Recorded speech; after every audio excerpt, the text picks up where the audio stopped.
नमस्कार दोस्तों। आज फिर मैं आपके सामने लेकर आया हूँ मेरा यूट्यूब चैनल एस्पोरस। स्वागत है आपका इसमें। आज हम पढ़ने वाले हैं क्लास 10th के लिए कुछ मुख्य बातें, जिसमें अपना आज का टॉपिक होगा रसायन का दैनिक जीवन में उपयोग। तो इसी पे हम कुछ चर्चा करेंगे। जो मुख्य मुख्य अपने जो यौगिक हैं, उन यौगिकों के बारे में आज हम यहाँ डिस्कस करेंगे और देखेंगे और इनके बारे में जानेंगे कि आखिर क्या है हमारे लिए दैनिक जीवन में उपयोगी यौगिक और उनका महत्व हमारे लिए किस प्रकार है। यहाँ पे बच्चों 3 प्रकार से क्वेश्चन पूछे जाते हैं। 3 प्रकार से क्वेश्चन बोर्ड में क्या क्या पूछे जाते हैं, उन्हीं के बारे में आज हम डिस्कस करेंगे। डिस्कस करने से पहले अगर आप मेरे YouTube चैनल पे नए हो तो मेरे चैनल को सब्सक्राइब कर लें और बेल आइकन पे प्रेस करें, ताकि मेरा जैसे ही कोई आपको नया वीडियो मिले तो आपको उसका नोटिफिकेशन सबसे पहले मिल जाए। इसके साथ ही मैंने इससे पहले भी कुछ वीडियो डाले हैं, आप देखिएगा। आपको जैसा भी लगे उसके लिए कमेंट ज़रूर कीजिएगा, ताकि उसमें सुधार किया जा सके। तो शुरुआत करते हैं हम आज के वीडियो की। तो देखिए बच्चों, हमारा जो महत्वपूर्ण यौगिकों में है, सबसे पहले हम सामान्य जीवन के लिए जो कुछ महत्वपूर्ण यौगिक हैं उनमें सबसे फर्स्ट अपन लेते हैं आज का, जिसमें है सोडियम क्लोराइड, जिसका सामान्य फॉर्मूला जो होता है NaCl होता है। आपको दिख रहा है NaCl, जिसको सोडियम क्लोराइड बोलते हैं। इसे ही हम साधारण नमक भी कहते हैं। और साधारण नमक जो आप दैनिक जीवन में यूज करते हो वही है, उसी को हम सोडियम क्लोराइड कहते हैं। और इसके साथ ही देखो बच्चों, इसमें जो साधारण नमक है, राजस्थान की अगर हम बात करते हैं तो राजस्थान की सांबर झील का जो पानी है वो खारा पानी है, और उस खारे पानी से नमक का उत्पादन किया जाता है, जो कि एशिया में सर्वाधिक है। अब नमक को शुद्ध करने के लिए क्या क्या काम करते हैं?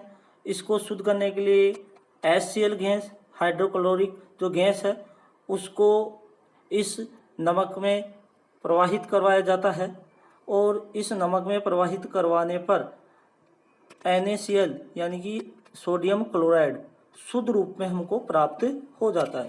देखिए बच्चों, क्या करते हैं, जो नमक होता है, समर झील से जो खराब पानी प्राप्त होता है, उस खारे पानी से बना हुआ जो लवण है, उस लवण में हाइड्रोक्लोरिक गैस को प्रवाहित किया जाता है, और इसको प्रवाहित करने से हमको शुद्ध रूप में सोडियम क्लोराइड की प्राप्ति हो जाती है। ठीक है बच्चों। इसके अलावा देखिए बच्चों, यह जल में घुलनशील होता है। आप सब जानते हैं कि नमक को जब भी हम पानी के अंदर डालते हैं तो वो ईजिली घुल जाता है। ठीक है बच्चों, ईजिली घुल जाता है। आपने देखा होगा, सामान्य दैनिक दिनचर्या में आपने ये किया भी है, और हम अनेक जो हमारे स्वादिष्ट व्यंजन हैं, उन व्यंजनों में इसी साधारण जो सोडियम क्लोराइड है, इसी का उपयोग हम करते आए हैं। ठीक है। इसके बाद देखिए बच्चों, इसका उपयोग कहाँ किया जाता है? उपयोग इसका जो किया जाता है वो देखिए, इससे जमाव मिश्रण बनाया जाता है। जमाव मिश्रण का मीन्स हो गया यहाँ पे कि इसको ऐसे प्रोडक्ट में काम लेते हैं जहाँ पे जो जमाव बिंदु है, वो जमाव बिंदु उसका क्या हो जाता है, यहाँ पे घट जाता है।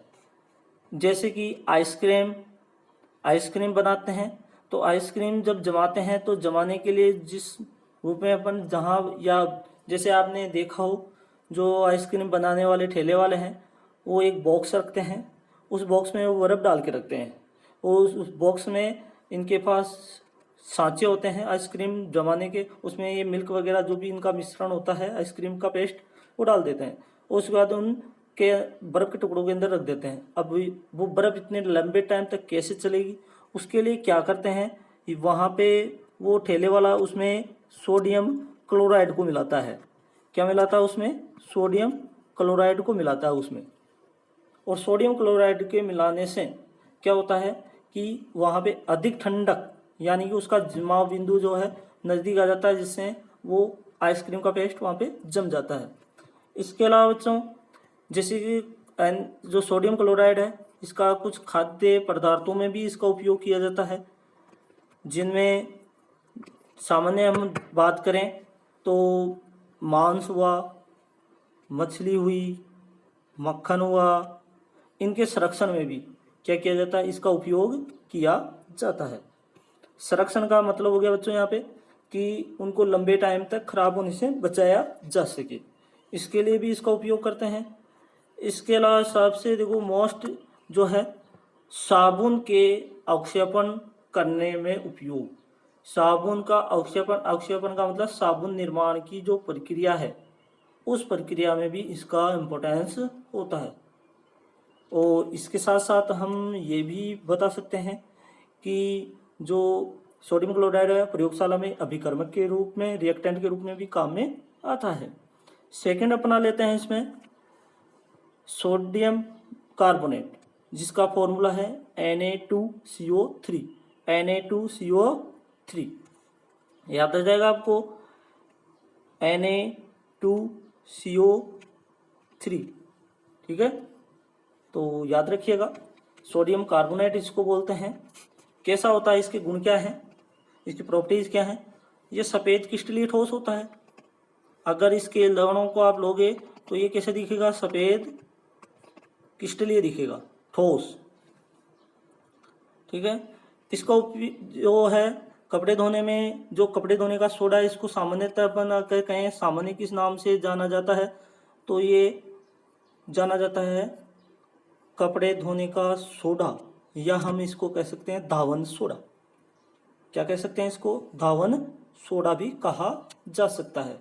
फॉर्मूला विशेषता याद रखने की बात है इसमें। फॉर्मूला आपको इम्पोर्टेंट है याद रखना। फॉर्मूला जो इसका है वो है Na2CO3.10H2, यानी कि इस सोडियम जो कार्बोनेट है, इसके साथ अगर 10 अणु जल के मिला दें तो ये बनता है आपके धावन सोडा। सोडियम कार्बोनेट में जल अगर हम कहें जल उसमें से निकाल दें, सोडियम कार्बोनेट में से जल का अणु निकाल दें तो उसे हम कहते हैं सोडा एस। एक बार क्वेश्चन आ चुका है, ये एक बार क्वेश्चन आ चुका है। सोडा एस किसे कहते हैं? आपको कहना है सोडियम कार्बोनेट को गर्म करते हैं, गर्म करने से उसमें से जो जल है निष्कासित हो जाता है, उसके बाद जो बचता है उसे हम सोडा एस कहते हैं। फॉर्मूला जिसका है Na2CO3, फॉर्मूला वही रहेगा। इसके अलावा सोडियम जो कार्बोनेट का जलीय विलयन कैसा होता है? क्षारीय। अगर इसमें आप क्या डालोगे? लिटमस पेपर डालोगे, तो लिटमस पेपर डालोगे तो ये कैसा हो जाएगा? यहाँ पे क्षारीय हो जाएगा। कैसा हो जाएगा? क्षारीय हो जाएगा। इसके बाद हम इसके उपयोग की बात करते हैं। उपयोग में देखिए बच्चों, इसमें इसका उपयोग है बेकिंग पाउडर बनाने में। क्या बनाने में? यहाँ बेकिंग पाउडर बनाने में। बेकिंग पाउडर अपन नेक्स्ट में पढ़ेंगे, बेकिंग पाउडर क्या होता है उसके बारे में भी जानेंगे। कपड़े धोने में, कपड़े धोने में इसका उपयोग होता है। इसके अलावा गलन मिश्रण बनाने में, यानी गलाने वाली जो चीज़ें हैं वो बनाने में। अब गलन मिश्रण कैसे बनता है? गलन मिश्रण का यहाँ पे फॉर्मूला आपको यहाँ पे दिखा रखा है कि सोडियम कार्बोनेट को पोटेशियम कार्बोनेट के साथ अगर मिलाया जाए तो इससे गलन मिश्रण बनता है। इसके अलावा सबसे इम्पोर्टेंट देखिए बच्चों, इसमें पानी के मर्दूकरण में, मर्दूकरण का मतलब है, पानी के मर्दूकरण का मतलब हो गया यहाँ पे कि जो खारा पानी है उस खारे पानी को मीठा करने में भी इसका उपयोग किया जाता है।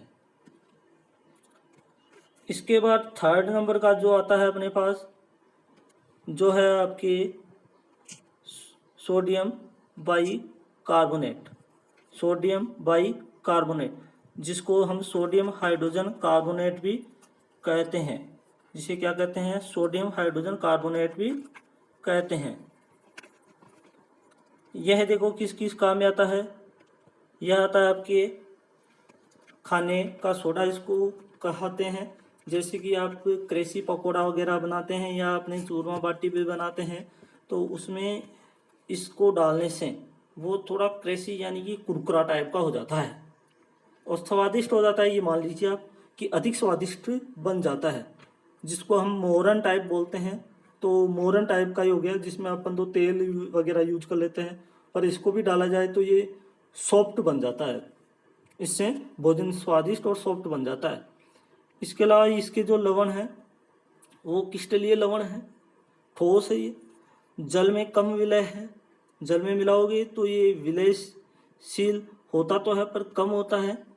और अगर इसे गर्म करोगे तो गर्म करने से इसके जो हाइड्रोजन मोलिक्यूल या वाटर के रूप में बाहर निकल जाएगा और सोडियम कार्बोनेट को बनाता है, जिससे कि हम पहले पढ़ चुके धावन सोडा जिसको बोलते हैं। धावन सोडे में उपयोग, इसके उपयोग देखते हैं क्या क्या उपयोग है। देखो फर्स्ट है बेकिंग पाउडर। बेकिंग पाउडर क्योंकि खुद ही है ये, इसको बेकिंग सोडे के नाम से भी जाना जाता है। सोडियम बाइकार्बोनेट को बेकिंग सोडा भी कहा जाता है। क्या कहा जाता है? Baking soda. याद रहेगा आपको, बेकिंग सोडा। तो बेकिंग सोडा इसी को बोलते हैं। और औषधि निर्माण में कई सारी दवाइयाँ इससे निर्मित होती है। वेरी इम्पोर्टेंट, जिसको हम कहें कि अग्निशामक यंत्रों में भी इसका उपयोग होता है। अग्निशामक यंत्र, आग बुझाने वाले यंत्र देखे होंगे आपने, उसमें इसी का पे सोडियम जो कार्बोनेट बाइकार्बोनेट है, इसी का वहाँ पे मिश्रण भरा होता है और इसकी मिश्रण की हम क्रिया करवाते हैं हाइड्रोक्लोरिक अम्ल के साथ। तो यहाँ पे ये कौन सी गैस दे देगा? कार्बन डाइऑक्साइड गैस देगा और उस कार्बन डाइऑक्साइड गैस के द्वारा आग को बुझाया जा सकता है। भली बात ही आप जानते हैं कि कार्बन डाइऑक्साइड आग बुझाने वाली गैस होती है। इसके अलावा आपने बाजार में इनो के नाम से पाउच देखा होगा। इनो नाम सुना होगा जरूर, जिसको हम फल लवण बोलते हैं, बनाते हैं या कहते हैं। तो इनो जब एसिडिटी वगैरह जब हो जाती है तभी यूज में लिया जाता है इनो, और उस इनो के द्वारा एसिडिटी से हमको राहत मिल जाती है। वहाँ एसिडिटी में क्या होता है कि हमारी जो उदर है, उस उदर में आमाशय के अंदर हाइड्रोक्लोरिक अम्ल की या हम कहें अम्लता ज़्यादा हो जाती है। उस अम्लता को दूर करने के लिए बाहर से हमको कुछ सारक लेने पड़ेंगे और ये सारक के रूप में हम इनो लेते हैं और इस इनो के द्वारा उसकी हम कहें हाइड्रोक्लोरिक अम्ल की जो जलनशीलता है वो कम हो जाती है। ठीक है बच्चों। नेक्स्ट अपना जो है इसमें आता है, ये आता है सोडियम हाइड्रोक्साइड, कास्टिक सोडा भी जिसको कहते हैं। क्या कहते हैं इसको? कास्टिक सोडा भी इसको कहा जाता है। कास्टिक सोडा इसका उपनाम है। फॉर्मूला इसका आप देखोगे तो फॉर्मूला इसका आपके NaOH याद रखना है फॉर्मूला। विशेषतः एक बात और आपसे मैं कह दूं यहाँ कि जो क्वेश्चन 10th लेवल में पूछे जाते हैं हमसे, या हम कहीं कंपटीशन लेवल में भी पूछे जाते हैं, वो ऐसे ही क्वेश्चन होते हैं, नॉर्मली क्वेश्चन होते हैं। तो वहाँ पे देखो इन यौगिकों में क्या पूछा जाता है, उनका फॉर्मूला पूछ लिया जाता है। कई बार उनका जो उपनाम है या हम कहें उसको सामान्य जो नाम है वो पूछ लिया जाता है। कई बार उसका रासायनिक नाम पूछ लिया जाता है और कुछ टाइम उनके गुण भी पूछ लिए जाते हैं, पर गुणों की पूछने की संभावना कम होती है। पर ये क्लास लेवल का है इसलिए वहाँ पे गुण पूछे जा सकते हैं। कम से कम 2 गुण तो आपको आने ही चाहिए इसके, और उपयोग पूछे जाते हैं। और जो अगर सिलेबस में है तो उसकी क्रियाविधि भी पूछ ली जाती है कि किस प्रकार इसका निर्माण होता है। पर हम यहाँ पे क्योंकि हम ऑनलाइन कर रहे हैं इसको, तो ऑनलाइन में अपना इतना कुछ नहीं होता है, फिर भी हम इसमें ज़्यादा से ज़्यादा आपको बताने की कोशिश करते हैं। ठीक है बच्चों। तो सोडियम हाइड्रोक्साइड इसका नाम हो गया और इसका रासायनिक नाम हो गया। सामान्य नाम इसका कास्टिक सोडा है और यह एक सफ़ेद क्रिस्टलीय होता है, सफ़ेद क्रिस्टलीय है। और इसके अलावा इसमें अगर इस वाटर में इसको मिलाया जाए तो ये विलयशील होता है। इसका जलीय विलयन क्षारीय, क्योंकि अभी तक हम क्षार की पढ़ रहे हैं तो क्षारीय होता है। ये अत्यधिक दाहक, इम्पोर्टेंट बात है, दाहक होता है। अगर हम इसमें इसको हाथ में लें तो इससे चमड़ी जलने की संभावना रहती है और इसी कारण इसको कहते हैं कास्टिक सोडा। कास्टिक छड़ें होती हैं, मतलब जलाने वाली छड़ें, हमारी त्वचा को जलाने वाली छड़ें। ये काम में लिया जाता है सींग रोधन, जंतुओं में सींग रोधन करने के लिए भी इसका उपयोग किया जाता है। उपयोग देखते हैं इसका कहाँ कहाँ उपयोग है। इसका उपयोग में देखिए बच्चों, इसमें साबुन, अपमार्जक और कागज उद्योग में बहुत अच्छा उपयोग इसका। साबुन, कागज और अपमार्जक बनाने। अपमार्जक में यहाँ मीन्स है, अपमार्जक होते हैं आपके डिटर्जेंट, और वैसे अपमार्जक होते हैं कि सूक्ष्म जो जीवाणु होते हैं, सूक्ष्म जीवों को अपमार्जक कहा जाता है। ये क्या करते हैं, जो जितनी भी गंदगी होती है उस गंदगी का सफाया कर देते हैं, इसलिए इनको अपमार्जक कहते हैं। पर यहाँ पे अपमार्जक से मीन्स है डिटर्जेंट, जिसमें सर्फ एक्सेल हुआ, आपका घड़ी डिटर्जेंट हुआ, जो भी आपकी वॉशिंग मशीन में यूज किए जाते हैं वो सारे अपमार्जक होते हैं। इसका अलावा पेट्रोलियम शुद्धिकरण में बहुत ही अच्छा पॉइंट है। पेट्रोलियम शुद्धिकरण में पेट्रोल को शुद्ध करने में बहुत इंपॉर्टेंट है इसका। इसके अलावा अगर हम इस, आपने अगर बच्चों याद हो आपको तो आपने एक प्रयोग देखा हो जिसमें क्या करते हैं, कार्बन डाइऑक्साइड की प्रेजेंस में क्या भोजन का निर्माण करते हैं पादप, उसको सत्यापित करने के लिए, वो वहाँ पे सत्यापित करने के लिए उसको एक बेल जार के माध्यम से उसको बंद कर दिया जाता है। फिर देखा जाता है कि ये भोजन बनाएगा नहीं बनाएगा। वहाँ पे कार्बन डाइऑक्साइड को मुक्त करने के लिए, या वहाँ की जितनी भी कार्बन डाइऑक्साइड उस बोतल के अंदर है उसको हटाने के लिए जिस यौगिक का उपयोग करते हैं वो यहाँ पे सोडियम हाइड्रोक्साइड भी होता है। इसका काम होता है कार्बन डाइऑक्साइड का अवशोषण करना। ये कार्बन डाइऑक्साइड को अवशोषित करता है। ये रंजक बनाने में, डाई वगैरह बनाने में, कलर वगैरह बनाने में और बॉक्साइड मिश्रण बनाने में भी इसका उपयोग होता है, जो एल्यूमिनियम का परिष्करण करने में उपयोगी होता है। इसके अलावा देखिए बच्चों, इसमें जो अपना नेक्स्ट है सिल्वर नाइट्रेट, जो आपके इतना कोर्स में नहीं है फिर भी। सिल्वर क्लोराइड, सिल्वर क्लोराइड जिसका AgNO3 इसका फॉर्मूला है, और इसको सामान्य हम कह सकते हैं, सामान्य जो भाषा है उसमें हम इसको लूनर कास्टिक बोलते हैं। लूनर कास्टिक इसको कहा जाता है। ये रंगहीन है, पारदर्शी है, क्रिस्टलीय है और ठोस है। यह जल में अत्यधिक विलेय है। इसका उपयोग अमिट स्याही बनाने में किया जाता है, बहुत ही इंपॉर्टेंट, जिसको हम कह सकते हैं अमिट स्याही बनाने में इसका उपयोग, यूटिलाइजेशन होता है।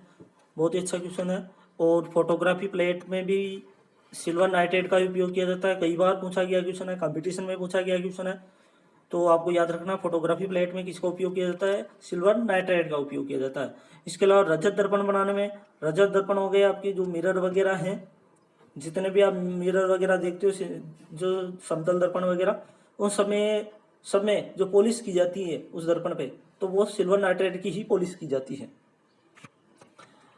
इसके बाद नेक्स्ट आते हैं अपन यहाँ पे सिल्वर ब्रोमाइड। अब सिल्वर ब्रोमाइड में फॉर्मूला इसका रहेगा AgBr, ठीक है। और ये हल्के पीले रंग का क्रिस्टलीय यौगिक है, जल में ये घुलनशील है, ठीक है। इसका उपयोग भी फोटोग्राफी में किया जाता है। फोटोग्राफी में कैसे किया जाता है, जब फोटोग्राफी प्लेट या जो हम कोडेक के द्वारा जो खींची जाने वाली फोटोएं थी पहले के टाइम में, अभी तो आजकल मेमोरी कार्ड वगैरह आ गए हैं क्योंकि डिजिटल हो गया है। तो पहले जो क्लिक करके जो एक फ़ोटो कैप्चर की जाती थी, फ़ोटो कैप्चर जिस प्लेट पे की जाती थी, उस प्लेट को इस सिल्वर ब्रोमाइड के विलयन से गुजारा जाता था, जिसके कारण वो उसमें से जो है जिस पिक्चर जो आनी है इमेज, वो उसमें दिखने लग जाती थी, ठीक है बच्चों। इसके बाद हम लेते हैं यहाँ पे सबसे अच्छा फिटकरी, सामान्य भाषा में इसको कहते हैं फिटकरी। और इसका यानी ये द्विक लवण होते हैं। ये क्या होते हैं, द्विक सल्फोनेट के द्विक लवण कहलाते हैं। और द्विक लवण कहलाते हैं तो यहाँ कई बार क्वेश्चन आ जाता है कि सोडियम के या सॉरी पोटेशियम और एल्युमिनियम के द्विक लवण का नाम लिखने के लिए कह दें, या कहें सल्फेट के द्विक लवण कौन से हैं, तो यहाँ पे आपको फिटकरी का नाम लेना है। और इसका जो फॉर्मूला होता है, याद रखने की बात है, K2SO4 डॉट Al2SO4 का होल 3 डॉट 24H2। ये विशेषता याद रखने की बात कि उसमें जो है 24 अणु जल के होते हैं फिटकरी में। और फॉर्मूला याद आ जाएगा, जिसमें पोटेशियम सल्फेट का फॉर्मूला है और एल्युमिनियम सल्फेट का फॉर्मूला है।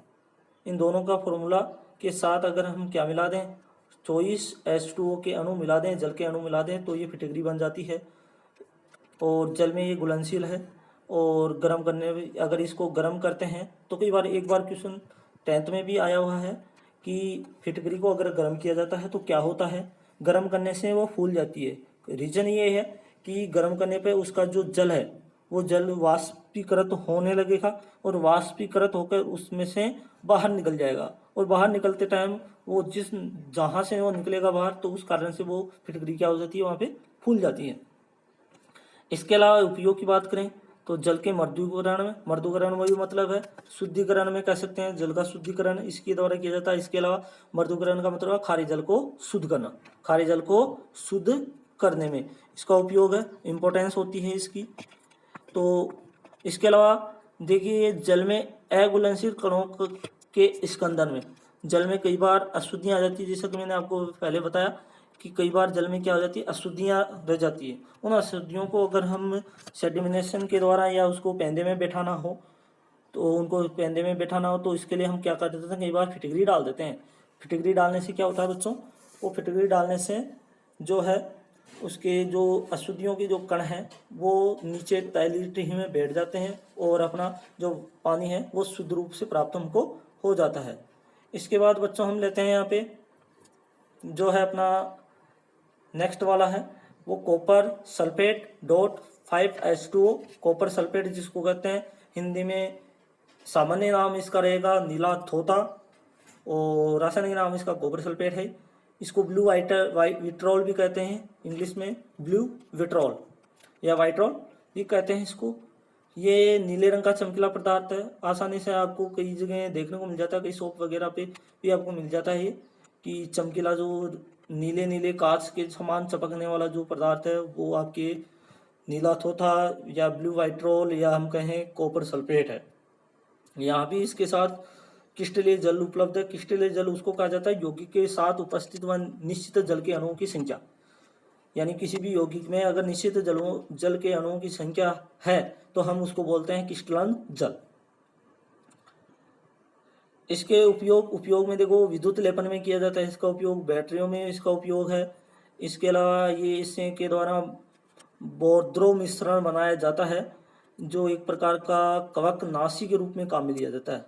किस रूप में काम आता है, कवकनाशी। बड़ी स्तर की जो एग्जाम है उनमें ये पूछा जा सकता है कि बोर्द्रो मिश्रण या हम कहें कॉपर जो सल्फेट है इसका उपयोग कहाँ किया जाता है, तो इसका कवकनाशी के रूप में काम में लिया जाता है। और ये कवकनाशी जो मिश्रण है इसको हम बोर्द्रो मिश्रण कहते हैं। बोर्द्रो मिश्रण बनाया कैसे जाता है, इसमें कॉपर सल्फेट लेते हैं और कॉपर सल्फेट को किस में डालते हैं, चूने में डालते हैं, या कॉपर सल्फेट के अंदर चूना डाल दीजिए आप, तो चूना डालने से ये बन जाता है। चूने का फॉर्मूला आपको पता है क्या है, चूने का फॉर्मूला होगा आपकी CaO।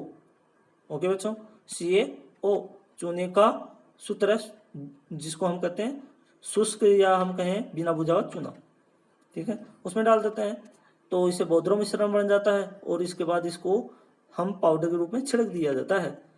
ठीक है, तो कवक वगैरह जो फंगस वगैरह लग जाते हैं फसलों में उनमें काम में लिया जाता है।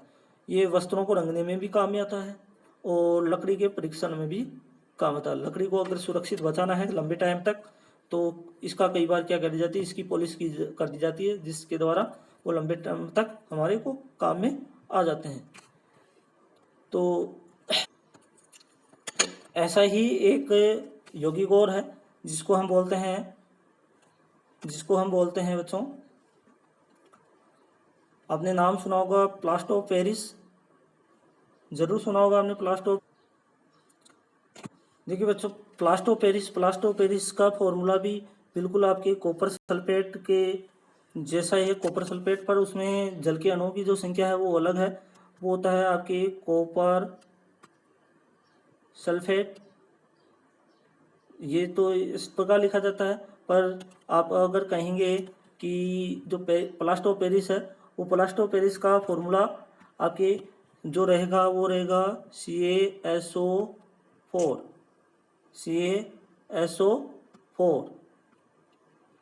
डॉट, उसमें रहेगा आपके हाफ H2O, तो कई अपने 10th क्लास में तो ये क्वेश्चन भी है कि जिप्सम से किस प्रकार प्लास्टो पेरिस का निर्माण होता है। जिप्सम से प्लास्टो पेरिस का निर्माण किया जाता है। जिप्सम का जो पाउडर होता है, उस पाउडर को 373 डिग्री केल्विन पे उसको गर्म किया जाता है। गर्म करने से उसका 1.5 अणु जल का बाहर निकल जाता है, और जो बचता है calcium sulphate dot semi hydrate, या हम कहें अर्ध हाइड्रेट, यानी आधा अणु जल का अगर हम कैल्शियम सल्फेट के साथ मिला दें तो वो आपके बन जाता है प्लास्टो पेरिस, POP के नाम से जानते हैं। और यहाँ पे जिप्सम का जो सूत्र रहेगा वो रहेगा जिप्सम का CaSO4 डॉट 2H2O। ये जो सूत्र है आपका, ये रहेगा आपकी किसका, कैल्शियम सल्फेट 2H2O, ये है आपके किसका, जिप्सम का सूत्र है। और इसमें से अगर 1.5 अणु जल का हम बाहर निकाल देते हैं तो इसके बाद जो फॉर्मेशन होता है वो आपके होता है किसका, POP का। इसका उपयोग, POP का उपयोग या प्लास्टो पेरिस का उपयोग हम करते हैं डॉक्टर के द्वारा टूटी जो फ्रैक्चर हड्डियाँ होती हैं उनको जोड़ने में किया जाता है, प्लास्टर करने में किया जाता है, और दीवारों पे सफ़ेदी रंग रोगन करने में किया जाता है। इसके अलावा खिलौने बनाने में भी उसका बहुत ही महत्वपूर्ण योगदान होता है। जो आप देखते हो बाज़ार में जो हल्के खिलौने मिलते हैं आपको, वो सब इसी के द्वारा बनाए जाते हैं। तो आज का टॉपिक अपना इतना ही है। आज के लिए बस इतना ही कहना चाहूँगा। इसी के साथ शुभ दिन हो आपका, आगे के दिन अब ऐसे चलते रहें और पढ़ाई अवश्य करते रहें। और जब तक कोरोना से हम सुरक्षित नहीं हो जाए तब तक हमको जो भी सरकार के द्वारा गाइडेंस दी जा रही है उनका पालन करें। थैंक यू, धन्यवाद।